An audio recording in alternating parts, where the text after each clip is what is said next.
마태복음 25장 14절부터 25절까지 말씀 다 함께 합독합니다.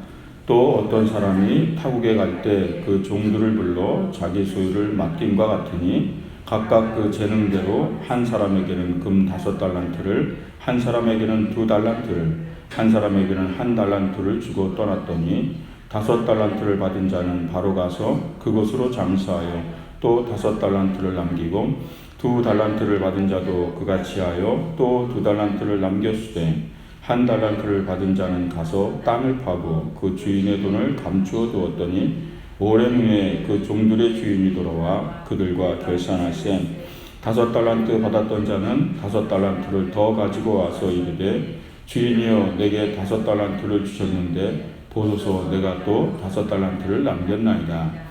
그 주인이 이르되 잘하였도다 착하고 충성된 종아 내가 적은 일에 충성하였음에 내가 많은 것을 내게 맡기리니 내 주인의 즐거움에 참여할지어다 하고 2달란트 받았던 자도 와서 이르되 주인이여 내게 2달란트를 주셨는데 보소서 내가 또 2달란트를 남겼나이다. 그 주인이 이르되 잘하였도다 착하고 충성된 종아 내가 적은 일에 충성하였음에 내가 많은 것을 내게 맡기리니 내 주인의 즐거움에 참여할지어다 하고 1달란트 받았던 자는 와서 이르되 주여 당신은 굳은 사람이라 심지 않은 데서 거두고 해치지 않은 데서 모으는 줄을 내가 알았으므로 두려워하여 나가서 당신의 달란트를 땅에 감추어 두었나이다. 보소서 당신의 것을 가지셨나이다. 아멘. 한번 따라하시기 바랍니다. 주님의 결산의 기준을 아는 사람. 오늘 말씀의 제목은 주님의 결산의 기준을 아는 사람이에요. 오늘 본문 말씀은 주일날 재능의 본질과 결산의 때라는 제목으로 말씀을 나눴던 이 본문이에요. 그래서 오늘 이 본문 통해서 달란트 비유 이 말씀을 통해서 중요한 것은 그 결산의 때 그 기준이 뭔지를 아는 게 중요한 거거든요. 그 세 가지 기준에 대해서 뭐 여러 가지 기준을 다 얘기할 수 있지만 중요한 기준에 대해서 말씀 나누고 우리가 결산의 때를 위해서 어떻게 준비해야 되는가. 결국 달란트의 비유가 주는 말씀은 핵심적인 것이 그거예요. 모든 사람에게 다 달란트를 줬다는 거예요. 그리고 달란트를 받은 사람들의 삶, 그 다음에 뭐요? 하나님의 평가예요. 결국 그 세 가지로 볼 수 있는 거예요. 달란트를 모두에게 주었고 달란트 받은 자들의 삶이 있고 그 삶에 대한 하나님의 평가가 있다는 게 이 달란트에 비해 핵심인 거죠. 많은 사람들은 삶을 살면서 가치가 있는 삶을 살기 원하죠. 인간다운 삶이라는 걸 얘기하고 내가 인간으로서 인간다운 삶을 살았는가. 그래서 많은 사람들은 뭐죠? 다 스스로 자기를 평가해요. 대부분의 사람들은 다 인간의 기준을 가지고 인간을 평가한다는 거예요. 그거는 타인도 있고 또 자기 자신도 있어요. 그러니까 평가의 기준 자체가 본인이 다 만든 거예요. 인간의 가치로 만들어진 기준인 거죠. 그래서 그 인간의 가치의 기준을 가지고 평가하다 보니까 하나님의 가치의 기준하고 평가하고는 차이가 있기 시작한 거예요. 그래서 거기에 대해서 주일날 말씀을 하는 게 바로 달란트예요. 달란트의 많고 적음의 가치가 있는 것이 아니라는 거죠.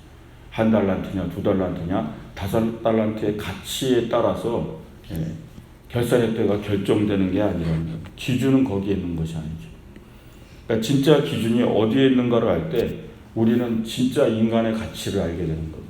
가치 있는 삶을 알게 되고 결국 하나님께 가치 있는 존재로 평가돼서 마지막 결산의 때 착하고 충성된 종이란 그런 하나님의 평가를 얻게 된다라는 거예요. 그래서 그 가치에 대한 것을 인식을 바로 할 때 하나님의 가치를 인지할 때 우리가 진짜 달란트를 받은 목적과 달란트를 어떻게 사용하며 살아야 되는 삶과 결국 마지막 때가 달라진다는 게 이 비유의 핵심적인 얘기예요. 오늘은 조금 더 구체적으로 그러면 그 기준이요. 주님의 우리를 마지막 때 결산의 때 주님이 가진 가치의 기준이 무엇인가를 더 구체적으로 나누고 그것을 위해 살아갈 때 결국 마지막 때는 이 결산의 때는 주님 앞에 우리 모두가 다 기쁨의 때가 된다는 걸 믿으시기 바랍니다. 우리 그런 삶을 살게 되죠. 다 학교를 다녔으니까. 학교는요, 평가를 해요.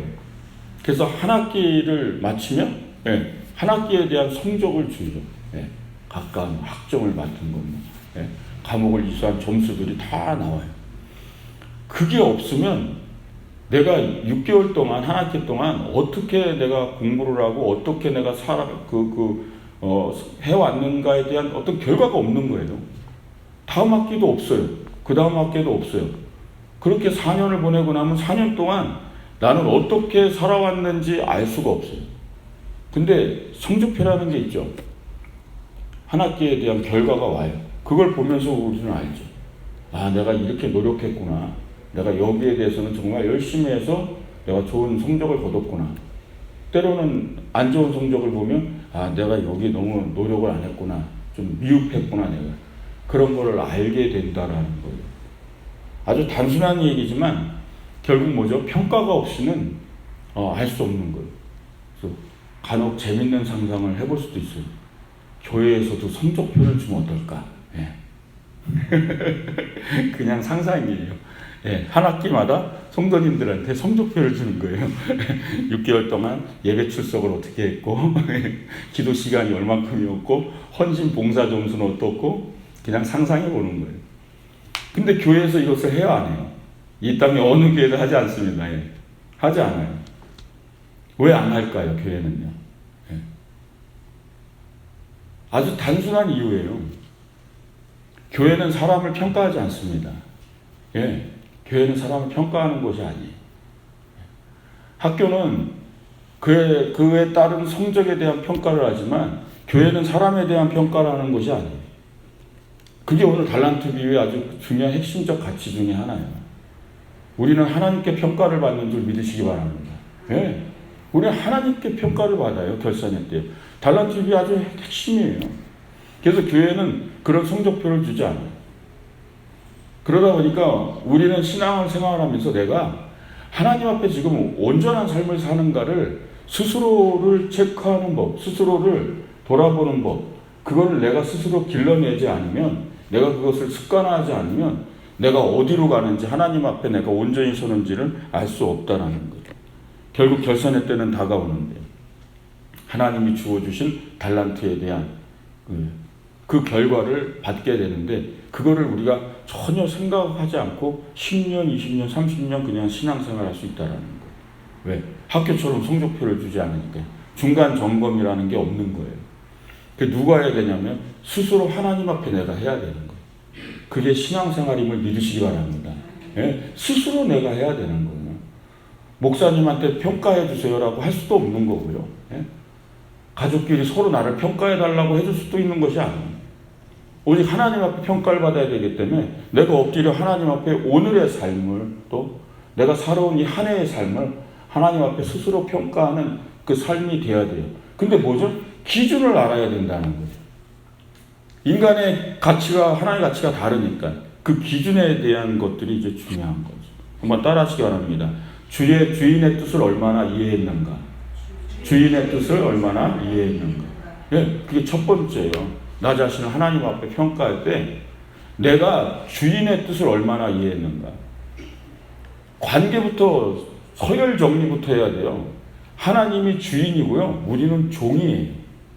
이거부터가 시작이 안 되니까. 주인이고 종이 관계 속에서 모든 것이 이 달란트 비유는 해석이 되어야 돼요. 동등한 위치가 아니에요. 하나님과 내가 동등한 위치가 아니라고요. 그분은 주인이고 나는 종이에요. 그럼 뭐죠? 종은요? 주인의 뜻을 먼저 이해해야 된다는 거예요. 그러니까 그분의 뜻을 이해하지 못하고 내가 아무리 이 땅에서 열심히 살고 뛰고 노력하고 막 했는데 결국 주인의 뜻이 아니었던 거죠. 그럼 결산의 때는요, 엉망이 되고 말아요. 내가 원했던 것들이 아닌데, 예, 주님이 보실 때 내가 원했던 것이 아닌데 넌 왜 그렇게 살았느냐, 그럴 수 있는 거거든요.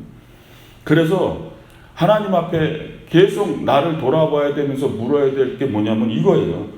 제가 주님의 뜻을, 주인의 뜻을 얼마나 지금 이해하고 있습니까? 주님의 뜻을 내가 지금 바르게 이해하고 살고 있습니까? 라고 물어야 돼요. 그래서 중요한 게 예배예요. 예배를 강조하는 이유입니다. 하나님 말씀 듣고 계속 진리를 탐구하고 하나님께 예배드리며 하나님의 뜻을 알지 못하면 내가 어디로 가는지 모르는 거예요. 종의 직무죠. 종으로서 주인의 뜻을 이해하고 따라가야 되는데, 예배는 하나님 앞에 인간이 드리는 기본적인 고백이요, 하나님을 주인으로 모시는 기본적인 하나님에 대한 그런 예를 갖추는 형태가 예배인 거예요. 근데 예배가 무너진 성도의 삶이 어떻게 결산의 때를 아름답게 맞이할 수 있겠냐는 거예요. 그 기초인데, 주인의 뜻을 이해하는, 하나님의 뜻을 먼저 이해하는 그 기초가 예배에서 시작되는데, 예배가 무너져 버리면 거기서부터 성도들은 하나님의 기준, 결산의 기준은 뭔지부터, 시작부터가 벌써 잘못 간다는 거죠. 이게 그래서 기초예요. 와서 제가 예배를 강조한 이유도 거기에 있는 거고, 예배가 늘 드리는 예배인데요, 아니요, 그렇지 않아요. 예배를 통해 내가 늘 하나님 앞에 하나님의 뜻을 알고 그 뜻에 순종하며 가는가를 늘 점검하시길 주의 이름으로 축원드립니다. 이게 첫 번째예요. 결산의 때 하나님의 기준은 우리와 같지 않아요. 인간의 가치가 아니에요. 많은 업적과 수많은 그런 것들 아니에요. 먼저 하나님께서 우리에게 묻는데, 내 뜻, 주인의 뜻을 알고 얼만큼 그 뜻을 이해하고 따라왔냐는 거죠. 주인의 뜻을 이해하며 살아왔냐는 거죠. 두 번째, 따라하시기 바랍니다. 주어진 의무를 다했는가? 달란트 비유의 핵심 가치예요. 달란트는 주어진 의무와 같은 거예요. 5달란트, 한 달란트의 그런 그 비교적 가치, 물질적 가치가 아니고 주어진 거예요. 그 주어진 의미를 다 해내는 거예요. 우리가 이 땅에 다 그냥 태어난 사람은 하나도 없어요. 다 내가 이 땅에 숨을 쉬고 태어났을 때는 나를 향한 하나님의 주어진 의무가 있어요. 그것을 다 했느냐 하는 거예요. 우리는 의무에 대해서 이미 학교 때 다 배워요. 국민으로는 크게 국민으로서의 의무를 다해야 된다. 정치가는 정치인으로서 의무를 다해야 된다. 교사는 교사의 의무를, 학생은 학생의 의무를 다해야 되고요. 군인은 군인의 의무를 다해야 되고, 다 우리가 기본적으로 아는 것들이에요. 그죠? 그래서 교회는 교회의 의무를 다해야 되는 게 맞고요. 교회 안에서도 우리가 받는 직무예요. 목사는 목사로서, 권사는 권사로서, 장로와 집사와 수많은 그 의무를 다 해야 되는 거예요. 의무는 우리에게 주어지는 거예요. 그 의무를 얼마만큼 내가 다 이행했느냐라는 거예요. 그래서 의무와 책임이라는 것은 동전의 양면처럼 붙어 다니는 거예요. 의무와 책임, 그걸 다 했는가. 이게 때로는요, 큰 비극적인 일을 만들 수도 있어요. 예를 들면 송수대교의 붕괴 같은 사건이 어느 날 다리가 끊어져서 떨어졌어요. 그냥 비극적인 일이 벌어졌어요. 수많은 사람이 어느 날 한 날 갑자기 죽음을 당하는 비극, 수많은 가족들에게 슬픔과 아픔을 주는 비극을 만들어냈어요. 왜요? 누군가 의무를 다하지 않았어요. 누군가 의무를 소홀히 했다고. 자신이 하는 일에 대해서 의무를 소홀히 해서 일어난 일이에요. 그걸 우리는 인재라고 그러죠. 인재라고. 인간이 만든 재앙이라고. 결국 우리의 삶 속에서 일어나는 일들 중에 대부분의 많은 일들은 인재가 많아요. 결국 인간이 의무를 다하지 않았기 때문에. 신앙도 마찬가지라는 것. 주인의 뜻을 이해하고 그 주인의 뜻을 이해했는데 내가 의무를 다하지 않는 삶을 산다면 결국 비극적 결말을 맞이할 수 있다는 것. 비극적인 결말이 올 수도 있다는 것. 한 달란트 받은 자 땅속에 묻어버렸어요. 의무를 묻어버렸어요. 이행하지를 않았다고. 그래서 하나님의 기준에 또 한 가지 중요한 건 뭐냐면 내가 하나님의 의무를 다하고 있느냐라는 것. 한번 따라하시기 바랍니다. 맡겨진 일에 최선을 다했느냐. 또 한 가지는 최선입니다. 주일날도 잠깐 말씀을 나눴던 부분이죠. 우리는 최선과 최고에 대한 이해를 해야 된다라고 해서 제가 말씀을 좀 나눴죠. 항상 최고로는 살 수 없어요. 그러나 최선을 다할 수는 있다 그랬죠. 하나님이 원하시는 것은 최고가 아니라고 제가 말씀드렸죠. 하나님이 원하시는 것은 최선이라고. 결국 어떤 사람은 큰 일을 맡았는데 적당히 하는 사람이 있고요. 어떤 사람은 작은 일을 맡아도 최선을 다하는 사람이 있어요. 하나님이 받으시는 열매가 뭐냐는 거죠. 주님은 큰 일을 맡고 적당히 하는 사람이 아니라 작은 일에도 최선을 다하는 사람을 원한다는 거예요. 근데 우리가 왜 최선과 최고가 흔들리냐면요. 세상은 이렇지가 않아요. 적당히 해도 최고가 되는 게 세상이에요. 예? 우리가 볼 땐 이 사람이 최선을 다했는데 최선을 다한 사람은 최고가 되지 못하는 경우가 세상엔 일어나요. 그리고 적당히 했는데 이 사람이 최고의 자리에 가 있다라는 게 우리 인간의 가치로는 그렇게 보일 때가 있어요. 그래서 우리는 최고와 최선에 대한 개념이 흔들린다는 거예요. 근데 이거를 정리를 먼저 해야 됩니다. 하나님께는 누가 최고이고 누가 최선인가? 하나님은 최고를 원하지 않는다는 거예요. 하나님은 최선을 원한다는 걸 믿으시기 바랍니다. 가치가 완전히 다른 거예요. 기준이 완전히 다른 거예요. 그러니까 세상에서는 우리는 막 그래서 최고가 되려고 사는 거죠. 노력한 만큼 최고가 될 수 있다는 가치를 가지고 사는 거죠. 근데 주님은 가치 자체가 최고를 원한 적이 없는 거예요. 최고를 받으시려고 한 적도 없는 거예요. 주님의 기준은 최선임을 믿으시기 바랍니다. 예. 달란트가 받은 자들이 가져야 될 아주 중요한 그 가치 기준 중에 하나예요. 그래서 내 맡은 자리에서요. 그냥 최선을 다하면 되는 거예요. 예. 결과는 하나님 판단하시는 거예요. 뭐 업적으로 따져서 1등으로 그냥 생각하자는 거예요. 1층밖에 못 줬어요. 어떤 사람은 100층을 줬어요. 그런 업적으로 하나님이 달란트에 대한 결산을 하는 게 아니라는 거예요. 내가 1층을 줬어도 최선을 다했으면 최선을 받으신 하나님을 믿으시기 바랍니다. 예, 그 기준이 한 번 더 따라하시기 바랍니다. 성실히 끝까지 수행했는가? 예, 이게 기준 중에 하나예요. 끝까지 했느냐는 거예요. 성실히 끝까지. 이건 다른 기준이에요. 최선과 의무와 또 다른 기준이에요. 끝까지 그 일을 하고 있느냐? 끝까지 맡은 그 일을 하고 있었느냐? 우리가 성실에 대해서는 이미 어렸을 때도 동화에서도 배워요. 토끼와 거북이 이야기. 그죠? 경주를 합니다. 토끼와 거북이요. 우리 다 배우잖아요. 그럼 우리 한번 잘 보세요. 토끼가 다른지 하는 방법과 거북이가 경주하는 방법이요. 토끼는 뭐죠? 팡 하고 달리다가 서요. 예, 서요. 뒤돌아보고, 예, 자다가, 쉬다가, 그러다가 팡 하고 또 달리고 싶으면 달려요.